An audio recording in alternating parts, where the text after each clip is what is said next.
Howdy, howdy, howdy. My name is Paul Caleb here. This is Absolutely coming to you live. Excuse me, already I'm getting choked up just thinking about my Habs from downtown Niagara Falls, Ontario, Canada. And we're so happy to be here this morning. Actually, maybe it is morning or a couple minutes before noon or whatever. 12:01. But we're here, and I'm here with my co-host, John. Il a midi, c'est l'heure de déjeuner. Oui, oui. C'est aussi sans doute. Ah, qu'est-ce qu'il y a à manger? Kamala Harris told me that one. But I am here. Oh, bonjour, mes amis. And we are talking about the Habs. And we're crazy.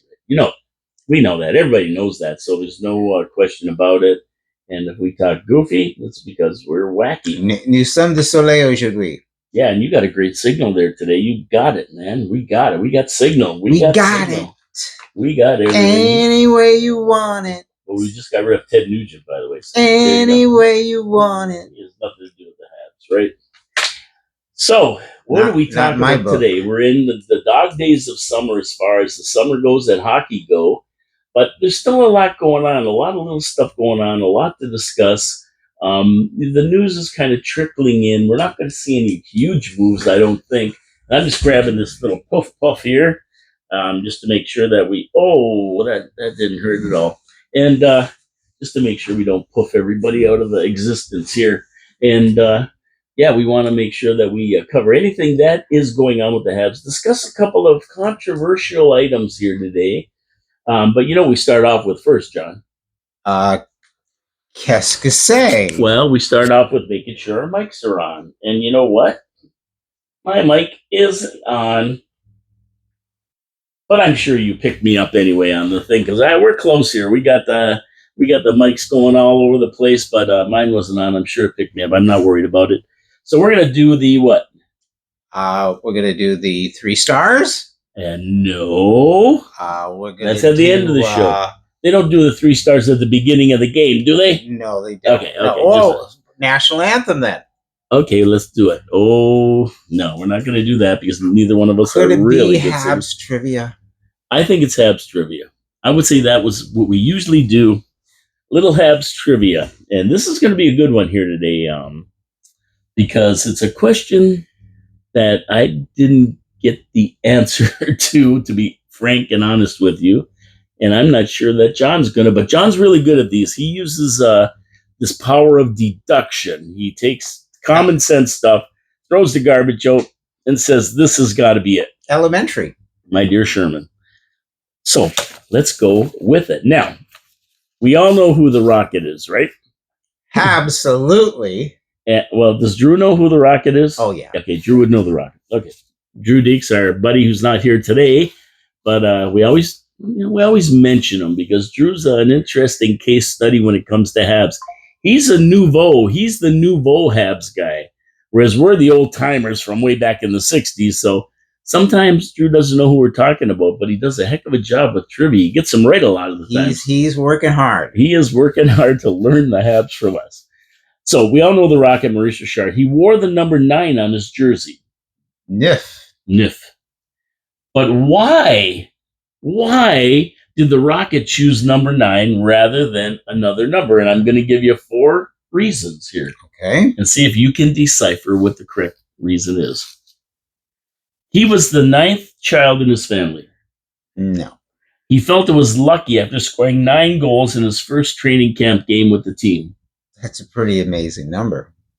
His daughter, Huguette, weighed 9 pounds at birth. That's a big baby. He was born on September 9th, 1919. Ooh. Those are all interesting. And if they actually are the reasons he chose number 9, I mean, any one of them is phenomenal. As I recall, back in the day, almost every captain of original 6 teams employed the number 9. It seems like it. Gordie Howe, Bobby Hull. Absolutely. I think John Busick. Was it Johnny Busick from the Bruins? From the Bruins. Who was it from Rangers? Well, the Leafs had Norm Ullman. Yes. But prior to that, I don't know. But Ullman was a captain who came from Detroit. Rangers, I guess, would have been. I think Jean Martel's a good guess, but it wasn't Gilbert. That's a good trivia question. That's a good trivia question too. It could have been Rattel or Gilbert, but I always remember number 9 kind of being given to the captain. So that would have been my answer if you had asked me about 4 alternatives. I'm going to go with the birthday boy. No, well, that's a good thing. The problem with that is he wasn't born in 1919, and he wasn't born on September the 9th. Okay. I like the number though. I like the 9. But the answer, I should say, to the question is his daughter, Huguette, weighed 9 pounds at birth. Wow. And that was his first child. Le premier étoile. Yeah, that's right. The first star of the Rocket Richard family. So there you go. His daughter, Huguette, weighed 9 pounds at birth. Maurice the Rocket Richard had 7 children. I don't know if you knew that. I didn't. Yeah, I didn't know. Huguette was the firstborn. Then there was Maurice Jr., Norman, Andre, Suzanne, Paolo, and Jean. That rounded out the crew, 7 kids. He also had 14 great-grandchildren, or 14 grandchildren. Nice. None of his children played hockey professionally, that I could find anyway. Maybe if somebody out there knows that they did, please let me know. But I looked for them, and I don't believe so. I don't think so. And his wife Lucille died of cancer in 1994, 2 years after the Richards celebrated their 50th wedding anniversary. Très bien. God bless him.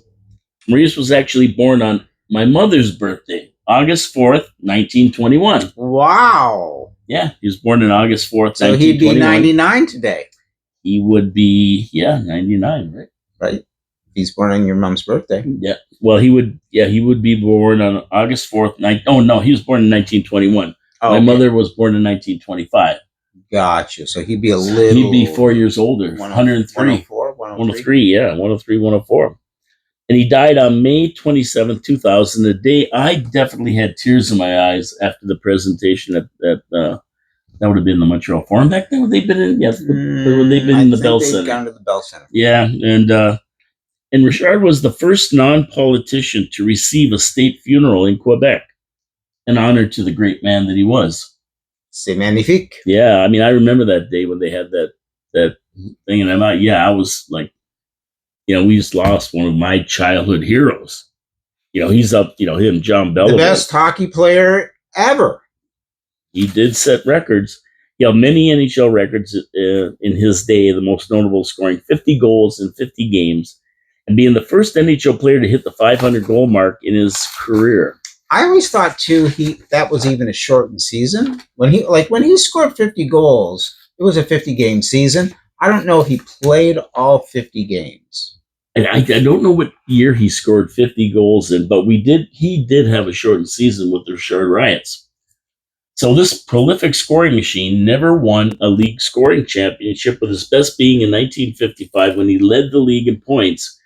But he was suspended by Clarence Campbell, the league president at the time, for the rest of the season, including the playoffs. And that was in March of 1995, which allowed Boom Boom Jeffrey on. Boomer I know. He won the scoring title. Yep. And he won it to jeers. People were so mad. They were upset. They wanted Richard to win the scoring title. Richard was a hero. I mean, Richard was a hero of the province of Quebec. La Belle Province. Yeah, yeah. And I mean, again, he's the best hockey player ever. And that suspension, and I was going to call him Glenn Campbell. Clarence Campbell. Colin Campbell is who we went to high school with. That's true. Anyway, Clarence Campbell was at the game, and there was riots. People were setting off tear gas, and they called them the Richard Riots in Montreal. They're burning crap and everything from the suspension. And Habs lost in the playoffs in 1955 without the Rocket. To Detroit. And Boom Boom received jeers from the crowd for taking the scoring title from Maurice. That's how much of a religion this is in Montreal. This isn't just a game. Passion. And you wonder, all you new Montreal fans, you wonder what the big deal is, and the pass the torch and all the tradition that we know. This is religious. This isn't the Boston Bruins or these slobber knockers from all over the place with spaghetti sauce on their shirts, and they go back to their trailer after the games. This is Montreal. The Montreal Canadiens we're talking about. This isn't the power play. It's the passion play. That's right. That's a great As Jeff Rattel would say. Yes. And The Rock went on to the radio. He went on the radio to calm everybody down. It was so bad in Montreal and stop the riots. And he promised the Montreal fans a Stanley Cup the next year.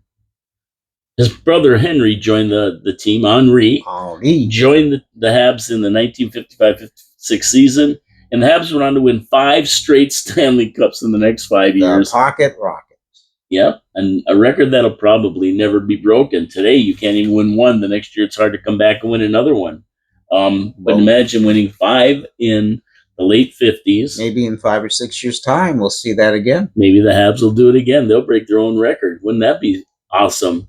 And then, of course, we had 4 in the late 70s in a row, but we never got to that 5, and nobody else has.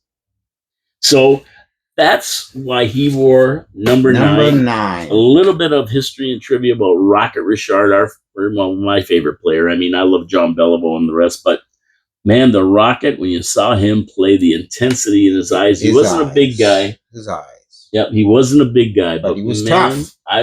You don't want to take this serious guy on. He was tough. He was a leader. Yeah, I mean, he had it all. And he could put the puck in the net, and he could take you to the boards. I remember back in the 90s, maybe. Somebody asked Henry Richard, his brother, Henri, Pocket Rocket, how many goals they thought Rocket Richard would score that in this league. Maybe it was around when Gretzky and that was playing. And he says, well, in this league, probably 20 goals. And they said, 20 goals? He's the best hockey player ever. He goes, yeah, but the guy's 75 now. Ooh, good answer. Good answer. So, yeah, I mean, everybody knew the Rocket and everybody knew who he was. And the great movie called The Rocket is about Rocket Richard. And as much as it's about his ability to play hockey and the things he did, it was also a commentary on racism in the day, dealing with French Canadian hockey players and what they had to go through in the league. And it was some crazy, crazy stuff going on in the league at those days. And that, if you get a chance to watch that movie, watch it. It's a phenomenal movie for the story of Rocket Richard and his hockey prowess, but it's even deeper about the times in the 50s, 40s, and 50s. And what went on. So great movie. Anyway, we missed the Rocket. I remember seeing a commercial back in the 60s for a hair care product called Vitalis. And the Rocket was skating down the ice, and a referee blew the whistle and said, hey, 2 minutes for looking so good. What was that? Grecian Formula and it was, 16 or was it Vitalis? Vitalis. There was no Grecian Formula back then. People let their hair go gray. It either fell out or it went gray. And Rocket, would comb his hair back. He had that slick back look. Exactly. And Burl cream. I remember I was going through the airport in Montreal back in the 80s, and I saw the Rocket as he was coming up the escalator. I was coming up on the other side, and I yelled out at him. I said, hey, 2 minutes for looking so good. And he gave me a look like he was going to put me through the boards. So I immediately went up to him and I said, and I reached out to shake his hand, and I said, it's a pleasure to meet you, Monsieur Richard.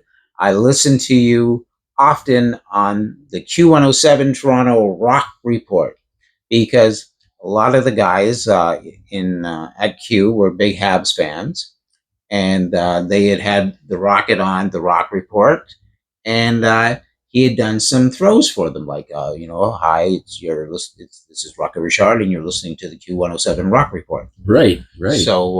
So he did a lot of generous things that way for his fan base. I would love to be there and see that. That's what I loved about the Rocket. But then I saw that intensity is in his eyes, and I was like, oh, yeah, I went a little too far on this one. He obviously didn't use Vitalis. But great person, incredible hockey player, and the original guy who would suffer a concussion in the third period, come back and score the winning goal in overtime. I mean, who does that? Nobody. Rocket Richard. Nobody. And Bobby Bond. Unheard of. Well, Bond just had a broken ankle. That's all. But, Richard had a concussion. Yeah. Well, I remember after I think he had taken the chair out of the penalty box and cracked it over somebody's head. Yeah, I remember the one day, I think it had to be a Saturday. He moved his brother-in-law and all their furniture and everything all day. He moved his brother-in-law, went to the rink and scored 5 goals against Toronto. And the headline was Rocket Richard 5, Toronto 0. Well, I mean, it was Toronto. Easy touch, always an easy touch. Toronto. It was Toronto, so we still give them. I mean, Toronto. You're speaking of the Rocket. I mean, he was the captain of the team. Toronto don't even know who should be the captain of their team. Well, yeah, that's an interesting situation. They did. They pulled the Joe Biden on John Tavares there, whatever his name is. John. What's his name anyway? Tavares. He's a Portuguese guy. Yeah, they pulled the Biden on him and threw him out, and then put in Kamala Powers or whatever his name. What's his name? Austin. Kamala Matthews. Austin Powers. Yeah, Kamala Matthews. So took over and over from. Did that actually happen? John Biden. Has that happened? Has that gone down? About him being captain? Yeah. I saw. I just there's a lot of yak about it. Yeah, I just thought it did. I mean, I from what I've read, I thought it happened, but maybe it didn't. I don't know. And what does that? It's the internet. Who knows? What does that say about the Toronto Maple Leafs? Well, I don't know because I don't. There's not a lot to say about. I mean, what are we reading here? We're reading a team that is totally in disarray, dysfunctional, and that's something that Kent Hughes is constantly working towards keeping totally out of the culture of the Montreal Canadiens. So, by selecting a young personality in an all-around excellent hockey player, Nick Suzuki, to be your captain, he has solved that problem for the next 10 to 15 years. Yeah, I'm just not sure if maybe Tavares, this is his last year of his contract, and they just figured that, maybe shift it over to Austin Matthews. Who does that? Nobody. Nobody. The Leafs. The Leafs. Like, you don't, if he's your captain, why is he not now your captain? Like, what is that? Why would you still want him to be on your hockey team? I don't understand that. Well, maybe they don't. First of all. Number one. Number two, is he going to retire? That's a possibility. Habs trade their captains. Is he going to retire? I don't know. How big of the problem is there between Nylander and Marner? Is it because Matthews is being appointed captain to step on Nylander and said, "Hey, give this guy a break. Don't make him cry on the bench." It's sad. Yeah, I don't know what's going on there. It's sad, and that's what we don't see happening in Montreal. In fact, as you pointed out last week, we've got everybody on the team phoning Demidov in Russia saying, "We're so happy you're on our team and you're coming to play hockey with us." Yeah, the exact opposite of what we look at in Toronto. Yeah, it's 180 degrees. Well, that is bizarre, and it doesn't. I don't think it bodes well for the players. I mean, changing Tavares, who people love, by the way. He was a great captain. He's an experienced player. Ontario-born, always wanted to play in Hogtown. Yeah, and to pull the captainship away from him for, I don't know what reason. I've never seen a reason. I'm sure Toronto fans can tell us, but I haven't been following it, to be honest, because I really don't care. I've only heard those rumors, but those are bad rumors. Yeah, it's bad juju. Black juju. Yeah, it's I don't like it. But I never really thought about it to be honest with you, because whatever they do over there, the more goofy they are and stupid things they do, the better it is for Habs. Well, when I hear stuff like that, it just makes me think, and then I relate it back to Les Bleu Blanc et Rouge, and you see what a great job head office is doing with the team and the tone they're setting and the culture. Yeah, and I don't know, is Matthews captain material really? I don't know. I have no idea. Do you feel he's a leader? No. I mean, yeah, I like, you've got guys like Suzuki and Caulfield. I mean, they're spending their summers in Montreal, and Matthews, I think as soon as, after the first round of playoffs, he's gone. He's already packed up. Yeah, he's gone back to Arizona or to Europe or wherever he goes. But yeah, it is a bizarre thing at this point in the season to do that. So I got to agree with you on that one. That was pretty bizarre, and I don't know what the reason was, or if it's maybe it has even happened. I don't know. From what I saw, all I can say is that's a lesson to learn. Yeah, lesson taken. Don't do that. Especially with Tavares. I mean, he's a good captain. He leads. I mean, he was the guy in the playoffs who was scoring goals and leading the team. To just pull it away from him, he's got to feel pretty goofy about it. And I don't know why if they're going to do this, they didn't give it to Matthews years ago. Culture is so much, right? It really is. And if you don't have it, it's some of the reasons why you only get through the first round. You get to the first round and then you get dumped. Yeah, and let's face it, that's not where we're headed. No. No, we're better than that. Interesting story from a hockey internet site called Puck Empire. And they ranked the Habs to finish 27th this year, a spot better than last year. And I think personally, when I saw this, I was really surprised at this. I think it's a bit low. Even Hughes said he expects a much improved team this year. He never said playoffs, Hughes, but I think his expectation is to be close. And that's about the same way that I'm thinking. I think that we're going to be, in position to maybe grab a wild card. What do you think about that? Them showing them as coming 27th. Is that where you think they're going to end up this year? Well, I mean, everybody has high expectations for the team, but the most important thing for me is to see improvement on the team and development on the team and more of an idea of who this team is going to comprise of in 3 to 5 years.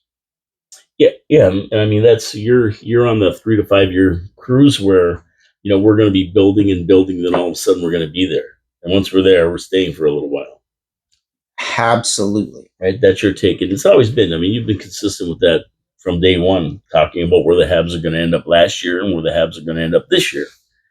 I mean, I'm more excited to see what new player or players are going to be on the team at the beginning of the season when the puck drops. First game. I'm excited about that as well. Now, I think they'll be better. My reasons are Doc will be back, and hopefully he stays healthy for the year. A lot of to me, it's almost like Doc will be on the team. Yeah, like we don't know. He to me is like an addition to the team. We haven't seen him play. Did he play a game last year? No, he played that first game he got hurt, and the year before he was off for a while. So it'll be interesting to ice a team with Kirby Doc for a whole year, for the season. At least 70 or 80 games, right? Right. So I think if Doc comes back, he's healthy and he plays. I mean, that'll help the team. Newhook he'll be in playing shape. He came back late, and I think he'll be in better shape this year, and he'll be. I was quite satisfied with the way Alex Newhook played last year with the team. I think he'll be much more comfortable playing this year. It'll be interesting to see what kind of contribution he makes with steadfast line mates. So, will Doc and Newhook and someone else shore up the second line for the Montreal Canadiens? Yeah, and I also see a bounce back for Cole Caulfield. He learned the defensive game last year, and that diminished his goal and point production. But I think we're going to see more from him this year, and we may see a lot more from, not a lot more, but a bit more at least from Suzuki as well. I think Suzuki's going to have a little bit better year. I think Slav could have a way better year. Yeah, Slav is going to be better. Slav could really explode this year. Yep, this could be his year. With MSL taking over the power play, I expect a better performance from the first and second power play lines, which also bolster numbers for Slav, Cece, Suzuki, Doc, Newhook, Madison, Gooley, and Hudson. Assuming that Hudson's going to be on the defense, and I think he will this year. And exactly. And so, who's going to be your top 6? I mean, who's going to be that other player playing with Kirby Doc and Alex Newhook? Well, what they're basing is it going to be Wah? Well, what they're basing it on is this lineup, and I'll give you the lineup, and then you can comment on it. Okay. But I think all the other players have another year under their belt. If we have a weak point, I'd say it would be goaltending. That would be my where I'm going like this. I'm going, oh boy, are they going to be good? Any kind of steady goaltending, we should be able to convert a high percentage of those 41 goal games, taking us close to wild card contention. So here's that projected lineups that Puck Empire used to make. And before you go to that point, I'm not leaving. That 41 goal game margin, I think, has to be looked at from an offensive standpoint. There you go. More goals. More goals. Not more goaltending. Goals. I think those guys have been holding the line. I agree. We need more prolific scoring, and we win those games. And we right? Absolutely. So here's the lines that I'll give you the forwards, and then you can comment. Slav, Koski, Suzuki, and Cole Caulfield. Okay. Brendan Gallagher, Newhook, and Doc. Wawa, our buddy Wawa, Dvorak, Anderson, and Pizzetta, Evans, Armia. And I'm thinking maybe Florian Jacki over Pizzetta, but that's what they use, Pizzetta. And then Bar Boulay would be the guy who's kind of jumped in and out as needed. You agree with those lines here? I'll leave. Well, look at them so you can. I kind of like. The first line is the first line. It is. I'd rather see somebody like Wah playing with Newhook and Doc. Yeah, that's great. I mean, we have Sauce. He's out, so somebody's got to step in. But Wah would be there, and you move Galley down to Dvorak and Anderson. I don't even see Wah on this list. Wah. Oh, is he? Yeah, on the third. Yeah, they got him on the third line. So that's what I'd like to see. I really would. So Wah steps up and Galley steps down. Absolutely. And the rest is fine. So that's what they're basing it on. That lineup right there.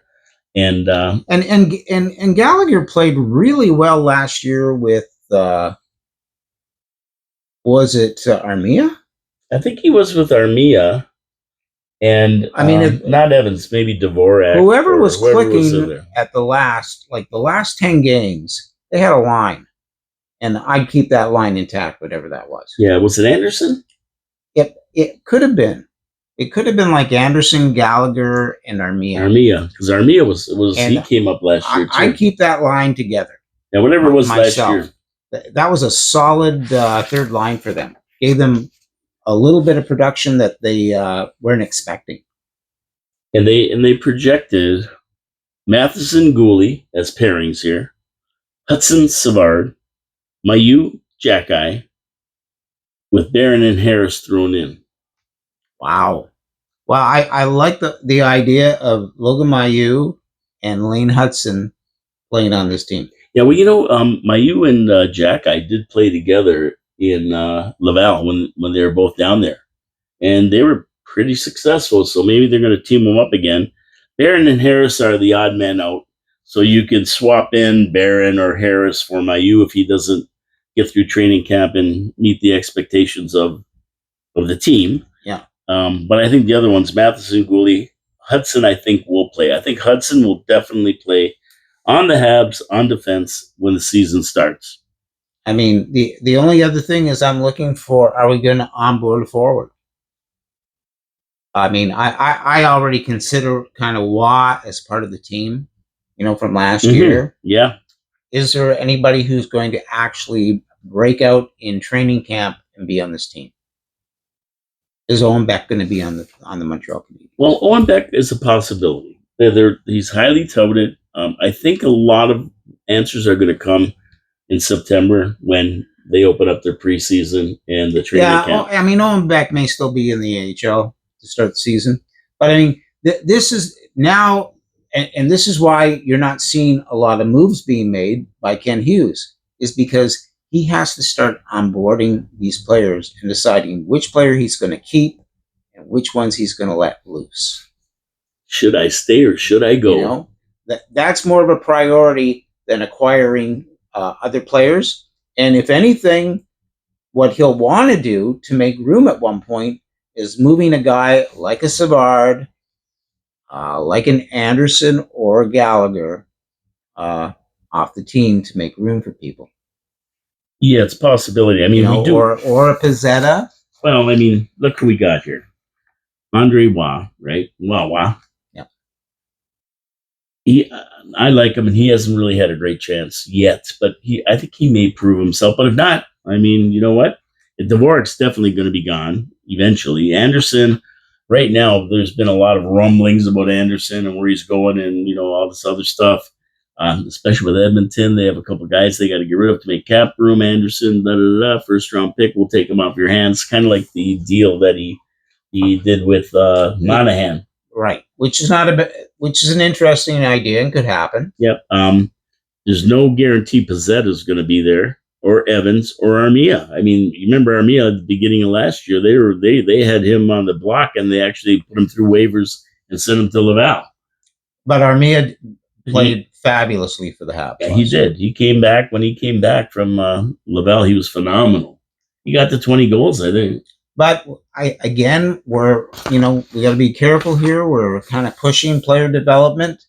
That might be the right on board, like considering it's, slowly I step, right? Yep. And we're not going to see Demonov next year. I think that's not going to happen. That's we're going to see him the following year. Yeah, and same with Reinbacher. We won't see him, I don't think, play for Montreal. I don't think so. No, I think he's going to spend his season in Laval. Yeah. I mean, he might come up for a few games, depending on what happens to people, injuries, etc. Well, yeah, and that's a good point, John. Injuries always change, no matter how much you plan and have all your stuff laid out. Injuries do change the complexion of the lineup, and they'll be moving in and out as we get injuries. Hopefully, we have better years than we had in the last 2 or 3, because guess what? We've been hit with man hours like crazy. So we really don't want that to happen again. Yeah, and it's a physical game. So yeah, I'm hoping that we have a little bit better luck with injuries this year. I mean, come on, Kirby Dach, we were looking for a big year. We sat here in the same time of year, like right now. And we were talking about Kirby Dach coming back and he's going to be healthy and blah, blah, blah, blah, blah. People first game. So excited. Yeah, first game, a small hit into the boards. And he was gone for the season. And that's all it takes. Yep. That's all it takes. So who knows? But my thing about the weak point would be Primo and Montembeault. I've got a big question mark there. How are they going to make it?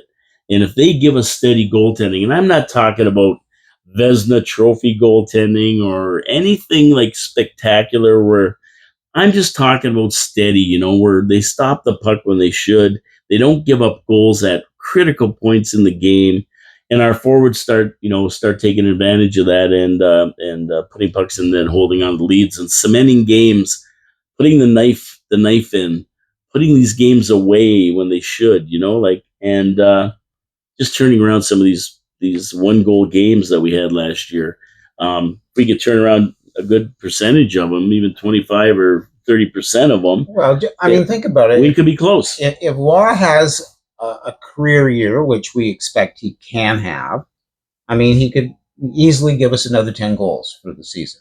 Maybe more. Dach, I mean, it's wide open. Yeah, we don't know. Wide open. And Newhook, again, if Newhook can increase his goal percentage by, even 25%, we're picking up some points there.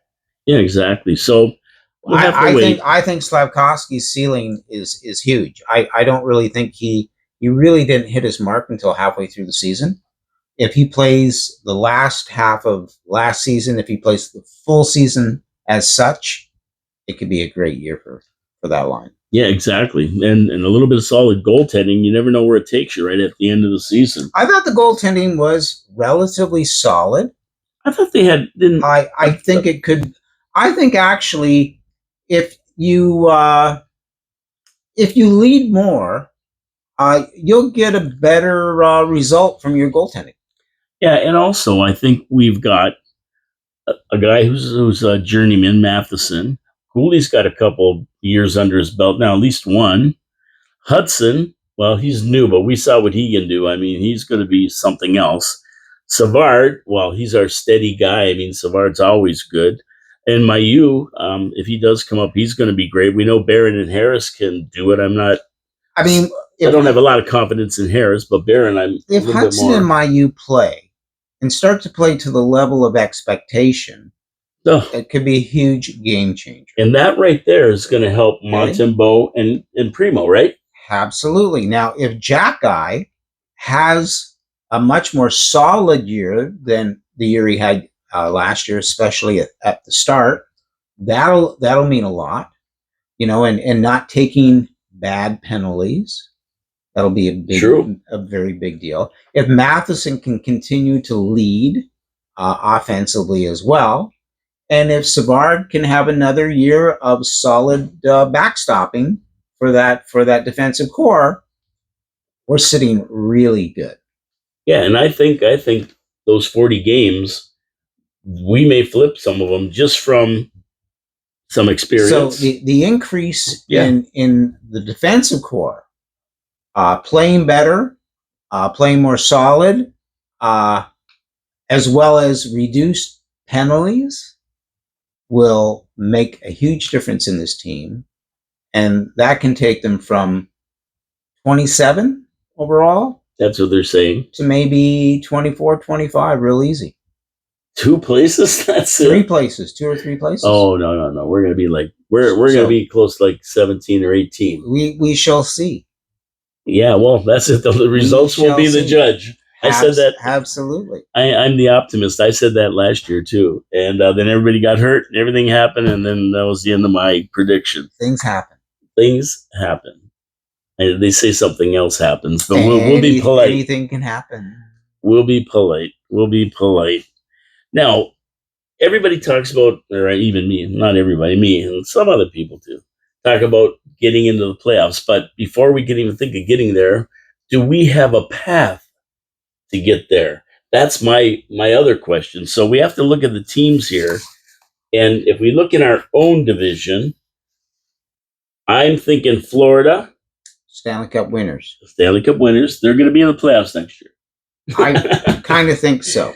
And I'm thinking Toronto. They're probably going to be in the playoffs next year because they seem to make it every year. They like to be there. They like to go for the first round. Right. And they're a first rounder. Yeah. They're rounders, all right. So, and I think maybe out of the rest, because we have Florida, Boston, Toronto, Tampa, Detroit, Buffalo, Ottawa, Montreal. And I think probably Boston. They're always somewhere around there sniffing around in the top 3. So if you take Florida, Boston, Toronto as the top 3 like last year, then we have to deal with Tampa, Detroit, Buffalo, Ottawa. Are there any of those 4 teams, or even the top 3, that we can displace? Well, I think you can get rid of Ottawa. You don't think they're going to be that great this year? No. I agree. Buffalo? Probably not. Buffalo will start like gangbusters. And then all of a sudden by December, they'll be blown out and they'll be waiting for pizza and wings early this year. Detroit? Probably not. Detroit is a team that could do well. Yeah, they're up and coming. They're doing a lot better all the time. Detroit is a team that could do well. Gotta watch them. In Tampa, well, they're always somewhere around there. Did they sign their lead player? Stamkos. Yeah, did they sign him? I think they did. Then they're going to be there. I think they did. I'm not sure about that one. That's a good question. If he's signed, they will be there. Okay, so we could jump a couple teams here, and we'll be maybe battling it out with that. Now, of course, we don't just have the Atlantic to deal with. We got the Metropolitan. And over there, Rangers. They're in the Stanley Cup playoffs. Carolina. They're in the Stanley Cup playoffs. The New York Islanders. They'll probably be in again. They were in last year, Yeah, so they'll I'm probably reading. they'll probably be in again. Now Washington, nah, I don't think so. Okay. I don't think Washington's that great. Pittsburgh didn't make it last year. Pittsburgh is, I mean, they seem to be in turmoil. Yeah, they're long in the tooth. I mean, their best players long in the tooth. Yeah. All three of them are long in the tooth. Now, my question here is Philly. Because I thought Philly would do better last year, and I think they might be a little bit better this year. New Jersey, I was looking for big things from. Who's coaching Philadelphia? Isn't that, what's his name? Who the hell's the guy? Is that Tortorella? Is he still the guy? I think Torts? he is. Torts. I mean, that's the reason you would think Philly could improve. Yeah, Torts. They're used to him maybe now. Maybe. New Jersey, I thought they were going to have a better team next year, but no, they weren't. So I don't know what they're going to do in New Jersey. New Jersey? We got some vagrants hanging out in front of the studio here. Don't know about New Jersey. Well, there's Drew Dekes. He's out the front of the studio, and we don't know. He's asking if the door's locked. We usually lock it. Yes. But he might come in and make. Actually, it might be open. I don't know. Is it locked? Yeah, we're finding out if it's locked. Drew Dekes showed up out of nowhere. He didn't want to, but you know what? He says he does. He's going to take some time off here, but he loves the Habs so much. He's got to come in. He's got to come in. Let's see what he's doing. Oh, we got to get him in here. Drew Dekes showed up out of nowhere. The guy with no time. Sorry to interrupt. There he is. No, this is awesome, man. Get over here, though. Get between me and John. No time left for you. You might have to kneel down or something. Sit down. We can get a chair in there. I won't be here. I won't be here long. I don't want to throw off your flow. I was listening live. Now, talking to the mic. We got to get this straight. Okay. Here. I was listening live in the car. Don't look at me. Look at the camera. I was listening. Okay, we're giving him. Cut. Come on. Okay, go ahead. Live radio, ladies and gentlemen. Yeah, 4680q.com. Yeah, this is live. I thought I'd surprise you guys. I know I said I wasn't I'm coming surprised. I'm so happy to have you in the studio, Drew. And just I was listening just a minute ago.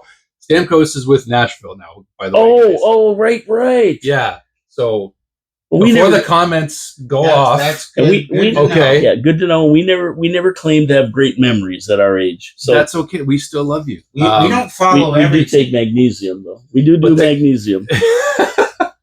But the Tampa did get Jake Gensel in free agency. Yeah, so they got Gunsel. They got Gunsel. And they also got, what's his name? He's McDonough back on defense. Ryan McDonough. Who won the Stanley Cup back-to-back with Tampa. So they've covered their ground as best as they can with Stamkos gone. Yeah, so, when we talk about them being in you can have your chair back, Joe. No problem. They may I'm just well a quick be up appearance. there. Yeah. We got to get a jump seat in here, right? Just like in the airlines. Maybe we should get John It hurts. stretched down a bit. Now I feel bad. No, grab a chair. You're out of the camera shot now. We can't roll that chair. There around. he is. Here. No, I got strong legs. We're fine. Listen, grab a chair from the lobby. I won't be long. I just wanted to pop in. Okay, well, I'm glad you did and straighten that up with It was fun hearing about the lineup. I can do my exercises. Look at this. He's doing the squats. So what I wanted to encourage folks to do was to subscribe to your channel because we're getting an ad here. Yeah, we're getting a free ad. An endorsement. So I'm not posting every episode on my channel all the time. I try to post what I can, obviously, but I'm trying to take a break. I'm going on vacation 2 days from now. Is that like... Where are you going? Don't tell me you're going to Broussard. Are you posting? No, I'm going down south. Are you posting today? I posted yesterday. Okay. So you're going down. Hold on now. You're going, I'm the mailman. You're going down south. Yes. Like where? To Chippewa? To Chippewa. I was in. That's where I was. I was doing post in Chippewa. Well, that's south. That is south. South of Niagara. Oh man, who has more fun than mailman? The mailman. Yeah. Sounds like Moses Malone. Wasn't he called the mailman? Yeah, sounds like Moses Malone. By the way, this microphone sounds fantastic on the radio. I'm serious. Like I can stream it live in my car with Bluetooth. This microphone sounds excellent. There you go. Just saying. That's good to know. It does. He sounds like he's got that bass in his voice. That John Fillion. Who makes that mic? And I keep telling Fillion Incorporated. No, sorry. Don't look at me. Look at the camera. Sorry, everybody. And speak into the mic. That's what I tell people. So anyway, so we're going through this. Speak into the mic. Let me get your opinion while you're here. We value Drew Deke's opinion, so we're going to ask him while you're here. We have to displace somebody to make the playoffs, a few teams. In our division, the Atlantic, Florida, Boston, Toronto, Tampa, Detroit, Buffalo, Ottawa, Montreal. Who can Montreal displace out of these teams to maybe jump up into a wild card spot? I would say Ottawa. I agree with John on Ottawa, but Buffalo? I do think Buffalo has a better chance than Ottawa and possibly even Detroit. So Detroit and Buffalo, I think, are the two toughest. Like they're trying to move up, and Buffalo really needs to, because if they don't, I mean, Kevin Adams is going to be out of a job pretty soon. The GM that of the means Sabres. Cheap tickets in Buffalo. That means continued cheap. We love it. We'll take it. But, I mean, they got McLeod from Edmonton. They got the third line center they've been yearning for. They got Jeff Skinner off the books. They also brought back Lindy Ruff as head coach. Yes. That's going to be a big change. That'll be a big. The way the Sabres play, and I saw them last year against the Canadiens when David Savard had that shift where he had no skate blade and he blocked like 7 shots, and it was one of the most exciting parts of the season, to be honest with you. As sad as that is to admit, but it was. And the Sabres just weren't threatening. They didn't look scary. I'm always waiting for them to take that step, and they never do. And now it's put up or shut up for Kevin Adams. He's had several years to try to do this second rebuild for the Sabres, and I think that they should on paper, but again, they got to prove it first. So I think it'll be Ottawa is, for me, the team that I'm not convinced that they're going to get better just yet. I think Lindy Ruff is the wrong coach. You think so? Yeah, because he's Is it just nostalgia for you? Has he evolved as a coach? I don't believe he has. I think he's been more of an assistant coach, and I'd have no problem. He was head coach. Recently though. With New Jersey, assistant before Sheldon Keefe took over. He was in head coach. So. I think they need to do like we did, bring in somebody who is more vital and had more recent history and can connect with younger players. I think he will. I think the fans, for the fans' sake, I mean, like, fans will love it. They're gonna give him such an ovation on opening night when they do play their first home game, and that's all good and everything, but it's got to produce results, or it doesn't matter. Well, home boy comes home. I mean, it's always the story. 1999 no goal. Yeah. I mean, like, that was Lindy Ruff's most famous moment. He got fined for that Brett Hull, like, the toe in the crease. Yeah. We reminded Sabres fans about that for years. Wide right.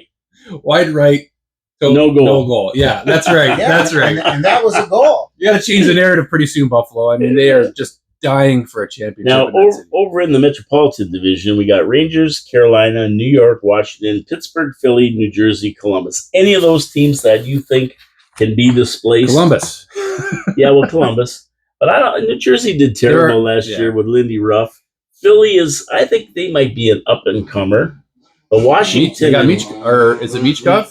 Yeah, Michkov. We're screwing up Demidov and Michkov. Michkov is going to be his debut with the Philadelphia Flyers. Yeah, so if he does that, that's going to help. See how he can contribute. Washington and Pittsburgh are nothing anymore. They're long in the tooth. Washington has Pierre-Luc Dubois now, so he's going to help Ovi break Gretzky's record. He's the guy nobody wanted. Yeah, I know. It's going to be interesting to see. Yeah, he might help Ovi to break Gretzky's record, but really, he's the man nobody wanted. He's a weird player to figure out. Yeah, he's everybody's all high on him, but nobody wants him. Like he's goes wherever the wind blows him because we'll ever take him. But I think Rangers, Carolina, and New York, the Islanders, so they probably, and the Islanders, I'll put a question mark beside. They didn't do as well as I expected last year with the team they have.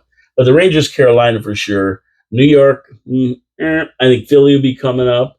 But these other ones, I think they're possible, ways Montreal can make the wild card by being a little bit better than the rest, right? So I see a path for Montreal to get to the wild card spot.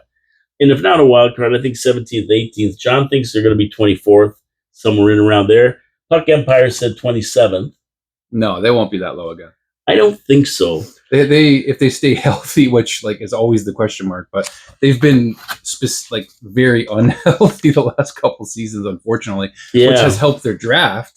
But at this point, you really want to see a lot less man games lost, and you want to see the Canadiens take a step. But you just want to see them not completely out of it in say February.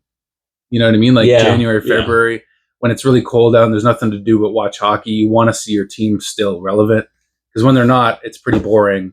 And I think that if they can stay healthy and at least keep fans interested, are they going to make a trade before the start of the season? I mean, there's so many, right? Like, they haven't done that yet, right? So until that happens, or maybe it doesn't, we really don't know how to project it fully. It's hard. I'm glad you came in.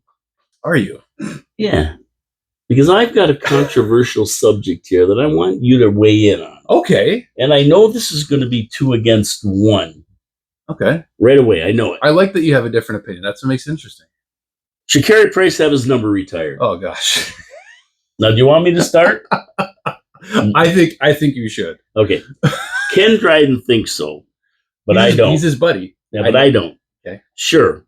With another franchise, he would definitely have his sweater hanging in the rafters. But this is the Montreal Canadiens, no lousy Leafer Bruin team. It's the storied Habs who still have great players to honor, never mind Carey Price. The rafters contain 18 players whose resumes contain multiple individual awards and multiple Stanley Cups. They were game innovators, record setters, Hall of Famers. Carey Price does not live up to these players and doesn't receive this honor, not in Habs land. Does he deserve to be hanging with Doug Harvey, Maurice Richard, Jacques Plante, Bob Gainey, Patrick Waugh, the likes of those guys? Even George Vezina doesn't have his number retired. Did he win Stanley Cups with the Canadiens? He was one of our first. Yeah. George Vezina was the man. Yeah. I should know that answer. Well, he was named. But he was named as one of the greatest 100 players of all time, and they haven't retired that number 1 in his name. And people say he won 2 Stanley Cups. Right. Okay. The first 2 Canadian Stanley Cups in history. There you go. Then I think he should be up there. And despite these accolades, he's not been honored with franchise retiring his number. That's interesting you bring that up. It was retired in 1995 for Jacques Plante. Okay. Not Vezina. And they want to throw Carey Price's number into retirement. Please, give me a friggin' break. Okay, go ahead. I have one question. You want the mic? Who's your daddy and what does he do? I have one question. Is Ken Dryden writing a book on Carey Price? He might well be. And if he wrote it, I'd read it. I love Ken Dryden. I mean, the guy played 8 years in 2009, when Carey was struggling in the first 2 seasons, as you know, coming into the starting goaltender position, Ken Dryden was the one to really calm him down and help him get back to focusing on just playing the game and loving the game.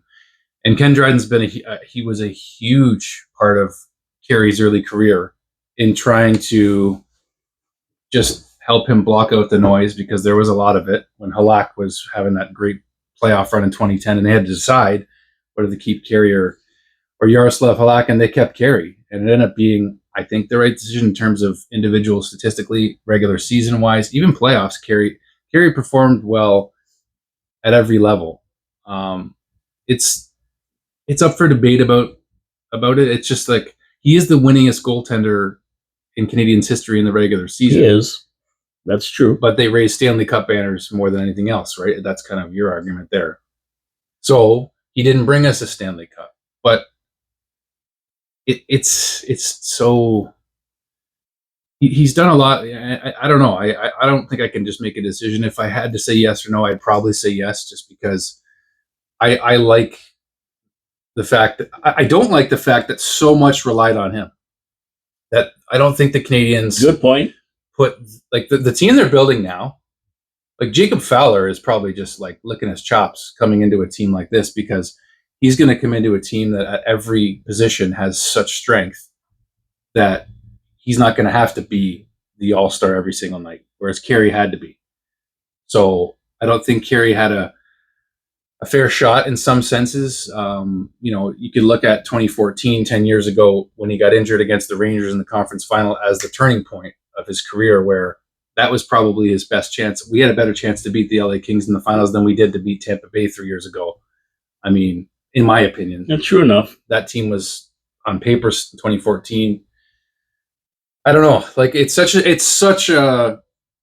too early to make the decision. There's just a lot of things to consider. But I got a jet. So Okay, That's we're gonna all. get John's opinion before you John go. can give his opinion as I head out, and I'll listen to it live in the car. How's that? Perfect. We'll let your back Perfect. settled in here. But thank you for He's having me. ironing his shorts over here. Exactly. So let's see what John has to say. Here, I'll get out of your way first. Merci, mon ami. Merci for having me. Salut. Yeah, thanks for coming in. Thanks for having me on your show. Yeah, we always a appreciate great your day. input. Drew Dekes. Thanks, boys. Now he's going. He left his input and then he's going. You know, He's Drew gonna makes miss a the lot of shrimp valid and, points. steak. I mean, I like Carey Price. I'm a fan of Carey Price. Yes. I think Carey's played extremely well for Montreal. I think he gave everything he could to the team. I think he has challenges. We all have challenges throughout our lives.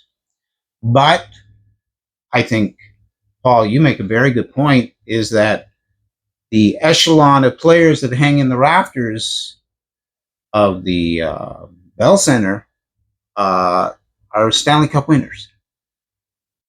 And I think at one point you gotta have a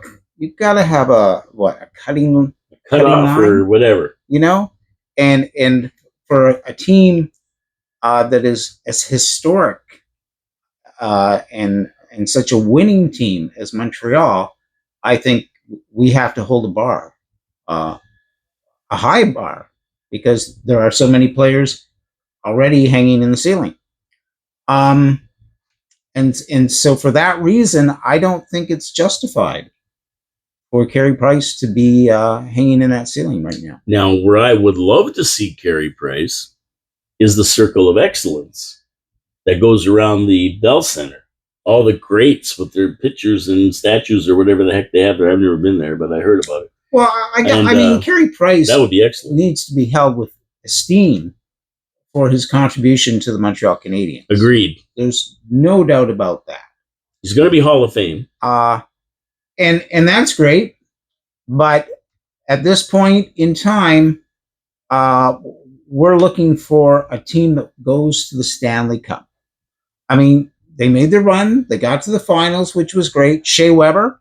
I mean, if I'm ever going to put Carey Price in the rafters, Shea Weber's going with him. Yeah, and let's put it that way. And so, is Shea Weber going to be retired? Are we going to start trying to have ceremonies, almost just to have ceremonies, to honor players, to try to continue to keep the tradition of Les Bleus, Blancs et Rouges? I don't think Montreal needs to do that.